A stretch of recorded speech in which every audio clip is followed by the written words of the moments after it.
Welcome back to Eye on South Asia. Moving on, Sunil, to the next story. It's about our own Ravi Batra, who has been appointed as the special counsel to Nassau executive, and it just came in this right hot of the press. Nassau County Executive Edward P. Mangano has appointed Ravi Batra as the special counsel, and Ravi Batra is a name that everybody knows, and he's been brought in to provide a legal advice on fiscal matters and good governance issues. And I think the agreement was very recently signed, actually most appropriately on August 15th, as it mentions, which was India's Independence Day. I think is a great achievement for Ravi. And Mr. Batra will be charged with helping advise Mr. Mangano on fiscal management during these difficult economic times, as well as to identify and eradicate as much as possible fraud, waste and abuse, so as to lessen the cost of but increase the efficiency of government for the residents of Nassau County. And if you may recollect that Ravi Batra is a member of the New York State Judicial Screening Committee for the 2nd Department, and he is the only Indian, and a member of the state's IOLA board. And we have Ravi Batra today with us. Let's talk to him and find out what this appointment means to him and what are his plans to help out Nassau County, where we have tons and tons of South Asians living there. Sure. So we have with us our own Ravi Batra, the famous lawyer, the ferocious lawyer, the lawyer who brings great confidence in his clients, and is also on the New York Judicial Screening Committee for 2nd Department and a member of the state IOLA. Ravi, welcome to Eye on South Asia. Tell us about this great news. We just got hot off the press that Nassau County Executive Edward P. Mangano has appointed you as the special counsel. What does it really mean? Well, first, let me just say hi, Sunil. It's nice to be with you, even if it's over the airwaves. And second, you're quite wrong. Neither my wife nor my barber are ever impressed with me, and I never am. So there's nothing quite impressive. This is simply very much one of the rungs in the ladder of the American dream, which is meritocracy-based. And, Ed Mangano, who is not only a statewide star, but he's also a national star when he won the county executive race a couple of years ago. And, he was really ahead of the curve in terms of the sovereign debt crisis that President Obama is dealing with and Governor Cuomo is dealing with. He started dealing with municipal and county debt 2 years ago. And he's extremely frugal with citizens or taxpayer money. He understands their money, not his. And he made a pledge while he was running against a most popular and charismatic incumbent county executive, Tom Suozzi, that he would not raise taxes on the overtaxed and overburdened citizens of Nassau. So I have a great deal of personal respect for him, a lot of professional respect for him. He's a wonderful lawyer himself. And so I'm honored that, he has retained me as his lawyer as county executive. The president has the Attorney General for the United States and counsel to the Office of President. Mike Bloomberg has corp counsel, Mike Cardozo, and then he has his own counsel to the mayor. But in Nassau County, they have a county attorney, but the county executive does not have counsel to the county executive. And there is a difference in the role. So I've been retained by Ed Mangano to be his lawyer as he governs Nassau County, and with a very critical eye on the fiscal constraints, and to ensure greater ethics and to identify and eradicate as much as possible fraud, waste, and abuse in government. Just tell us one measure that you would recommend him that will work. Do more with less, but he already knows that. What he's seeking from me, frankly, is I have a different view, an added view, which is complementary to his view and is complementary to his agenda, which is that governments have to be compassionate but lean. Governments have to do more with less. It means that governments have to be of, by, and for the people, and not of, by, and for the politicians. So that is really the sea change that Ed Mangano brought to New York a couple of years ago. And now President Obama has the same task, and Governor Cuomo has the same task. Ravi, you have taken a 60% cut on your pay rate, and you're going to try to help him save the money. Why?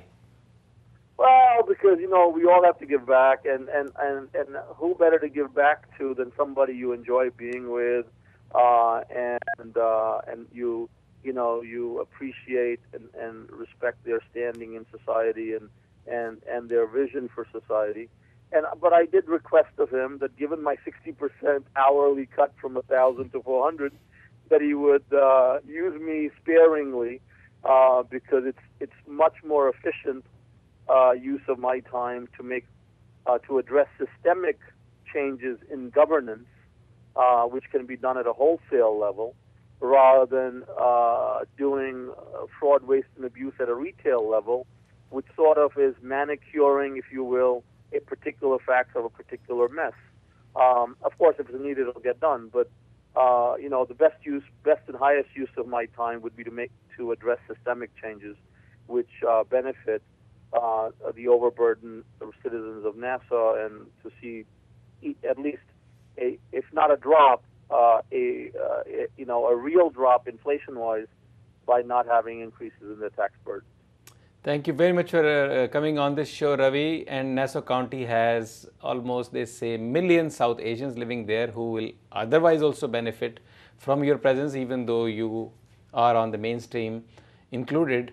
But we're proud of you, your success, and we look forward to catching up with you as you continue to advise Nassau County Executive Ed Mangano in the coming times and see how you can make it better. Thank you once again for coming on our show, Eye on South Asia. Pleasure always to be with you, Sunil. Thank you. Our next news segment will be about our very own darling, the Bollywood / Hollywood heartthrob, current heartthrob, Freida Pinto. She is the flavor of the season. Absolutely. She had her movie Planet of the Apes, which might have not been a runaway success, but her performance was appreciated. And Freida is now doing movies with Woody Allen, which is You Will Meet a Tall, Dark Stranger. Then she's doing with Julian Schnabel, Miral, and she's doing Rupert Watt's Rise of... Oh, that's the movie she That's did. the movie I just spoke about. No, she's doing yes. Tarsem Singh's Immortals. And let me tell you, this little petite girl in that movie Slumdog Millionaire, nobody thought this girl would go on to become such a grand success, like you said. And she's so humble. She says, this is a part of my life that I did not plan. She's so honest about it. And yes, she says, I envisioned that I would do good films one day, but to actually get those is purely magical. Today, top of the line designers all over the world are vying to, clothe her. Yes. Yes. You could not do better than that. Yes, absolutely. I think Freida has, she's on her way. And she's, I think, how old is she?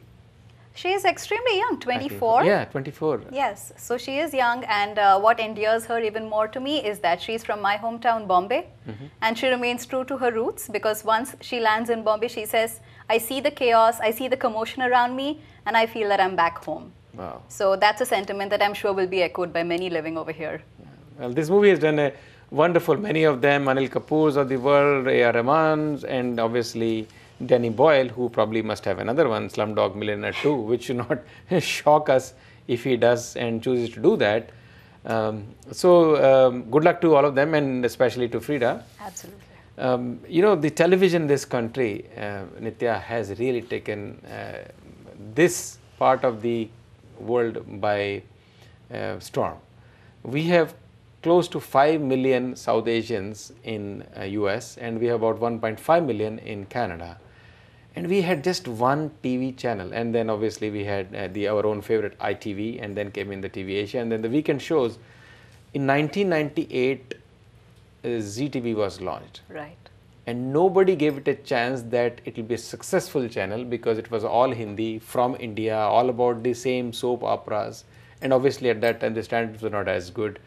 today you have, I think, South Asian mega pack, which is Indian, Pakistani, Bangladeshi. Then you have a Hindi mega pack, you have a Pakistani mega pack, you have a Dish Network, Comcast, Verizon, Time Warner, everybody, cable visions, putting channel after channel after channel. Of course, they have their bandwidth issues and they're not sure what to put, what not to put. Then you have regional channel, they have the news channel, they have the movie channel, they have the sports channels, community channels. And this company, which is Verismo Networks, has launched what they call end-to-end solution for broadband entertainment services, and they have announced that they are the global multi-platform consumer entertainment service provider with one of the largest aggregation of premium South Asian channels, including movie channels. And they expect this to be exclusively delivered via the internet to the consumers who will enjoy them. And I believe they have lined up quite a few channels. I think they say they have 40 popular live television networks already with them. Yes. And even though I think the initial focus is going to be Tamil and Telugu, they have 250 hit titles in Hindu, Telugu and Tamil. Movie is the, one of the most important content that everybody loves. Their chairman and CEO Prakash Bhalirao says the Mela service marks a key milestone for the company as we enter into consumer entertainment space by leveraging our expertise and enabling broadband entertainment through our globally deployed platform. Actually, they are the technology provider, they are this platform provider, and I'm sure they have been inspired with this other success of Jadoo TV. Yes. And they are, of course, doing quite legally about it, and they are signing up the channels to bring them on. And they have Sab Kanujia, the general manager of Mela and the president of entertainment service at Verizon Networks, saying Mela aims to solve the global distribution problem for highly popular and widely followed South Asian entertainment content. I think their plans, which I think they're expecting to start by end of this year. Yes. They had a press conference recently, and they have declared their plans. And let's hope how they give a challenge to the established players like Dish Network, which rules. Then you have Comcast, and then the DirecTV and Cablevision. I guess it's going to be very interesting next 5 years. Last 10 years were very interesting. Next 5 years is going to be very interesting. How the content is delivered, events, movies, soap operas, news, current affairs, So it may be more like a radio, I guess. You have everything in your hand. Right. So what do you think about your favorite Salman Khan? Suddenly he has a nerve disorder. Everyone's favorite. Yes, he is in the US right now to be treated for a nerve disorder, and it coincided with the release of his movie, which released during Eid. And while that was not as big a success as Dabangg, I don't think anything can be as big a success as Dabangg, but it was fairly well received. It's a non-surgical procedure that he's here for, so the fans don't need to really worry. Do you smell here something? Why is it timed with the release of the movie? Oh, absolutely not. There is nothing to gain. I'm sure your heart goes for him, so you will never concede to the fact. Yes. You never know these movie stars. He's an entertainer. He's a born entertainer, and we wish him a quick recovery. But certainly, let me tell you, he has given industry a good relief that we haven't seen any very big hit after 3 Idiots, which was I think 2.5 or 3 years, 2.5 years ago. And then came his Dabangg, which broke all the records, crossing 240 crores, which is almost $60–70 million, and continues to grow. And at the same time what was the other movie with Prabhu Deva that he came out with? Wanted. It was a brilliant movie, very fast paced, made tons of money, not in the same scale as Dabangg. Kind of gave a rebirth to a Salman Khan, And to the film industry, they needed a hit after that. And now he gave a Ready, yes, which is I think March or April, and that was again a gross of 100 crores. He's actually these days called a 100 crore Khan. I didn't know that. Every movie has to be 100 crore minimum. So it starts at $25–26 million. It's so interesting. I met him one day at a press conference, and I asked him, Nitya, Mr. Khan, you are so successful, and he is very presentable. He tried his hand on the Hollywood movies called Marigold. Right. So why would you not consider going and doing a movie for the Hollywood? You are a perfect material. You have the body, you have the physique, you have the capabilities, you're presentable. He said, listen, as much as I am happy doing a Hollywood movie, but that's not for me. He said, look, I have a certain kind of lifestyle. He said, I did one movie, I get a bound script, I get a schedule, I get a rehearsal plan, I get a contract. He says, I don't do all that. Right. He says, my friends meet me and they tell me there is a story idea. I look at it, I hear it out, I understand it, I like it. There's a small piece of paper, we sign a small agreement. Then there are times when I have to show up for shooting, which I sometimes cannot, and they understand. And we still work like a team as a family together. It's a totally different way of making movies in Bollywood. And at this stage in my life, neither money attracts me nor this excitement of working in Hollywood excites me. So I'm very happy where I am. I thought this was a very, very fair confession by probably one of the topmost stars that Indian movie industry has produced. Absolutely. Going to the Miss Universe, Vasuki Sunakawali. Is that that name sounds from South India? I don't know about that, but she won the Miss India contest. And then she goes on for the Miss now Universe she's, contest. yes, now she's competing for Miss Universe title, and Which she is- got into a little bit of a controversy. I feel sorry for the girl. So she has been active on Twitter, which is a social media platform. All the top which celebrities are. Everyone Right, is right. active. And so she has been tweeting some things about the current Anna Hazare happenings back home. And what we have found out is that her tweets happen to be lifted from the New York Times. No. It's not lifted. To be very honest and give her credit, that the tweets came from Wall Street Journal columnist who was unwittingly supplying her. She did not steal. He was supplying her with the opinions about the Anna Hazare, about the India situation and whatnot, and she was cutting, pasting and putting it forward. But that's not done in the Twitter world. You usually proceed it with an RT, which means you're retweeting it. Oh, I'm not But a Twitter, so I don't to know. give her the benefit of doubt, not many people know this, and it takes a fair amount of time for anyone who's active on this sphere to really catch up with the terms and technologies. I hope the timing is not ill-founded, because her big day is on September 12th, which is Right. hardly 2 weeks away, and there is no agenda behind making this noise about it so that some people may get influenced and she may not be a winner. Who knows? I always see both sides of everything that I read. That's the way my mind is. But we wish her all the luck. Oh, she shows a And- lot of promise. We wish her a lot of luck. Yes. So we look forward to on September 12th. We'll obviously cover on Eye on South Asia when Yes, she please. presents herself, and hopefully she would be a winner. While she is contesting, yet to make it to the top on September 12th, our own Emily Shah. She is born to Prashant and Elizabeth. They happen to be very close family friends, and this girl was practically born just the other day. And she is now 16 years old. She represented India, and she's actually going to Addison High School, Right. and she earlier won the Miss Teen New Jersey World, and then she won the Miss Teen India World, and now she has gone to win what they call the Miss Teen World 2012 pageant, which was in Houston in the first week of August. She wasn't the winner. She was the first runner-up. Oh, okay. So she is right after the Brazilian girl, Gabrielle Marino, from who was crowned the winner. Yes. You're so right. It's unbelievable to see this little girl growing into such a beautiful person, 16-year-old. And let me tell you, she always wanted to be involved with glamour. Yes. Her father is one of the topmost line producers in North America. You talk of any big movie from Right. India, he is a line producer, and I think Elizabeth helps him. They both, and daughter wants to be an actress eventually, who knows, Hollywood or Bollywood, and their son who wants to be a director, I believe, or a producer. It's extraordinary accomplishment for this girl, very focused from childhood, very clear what she wants to do, and let me tell you, she has been a mentor in her school, even at that young age, teaching teens at hospitals and children's organizations, and has been a spokesperson for the Alicia Rose Victorious Foundation that works with ailing teens. Such a kind person.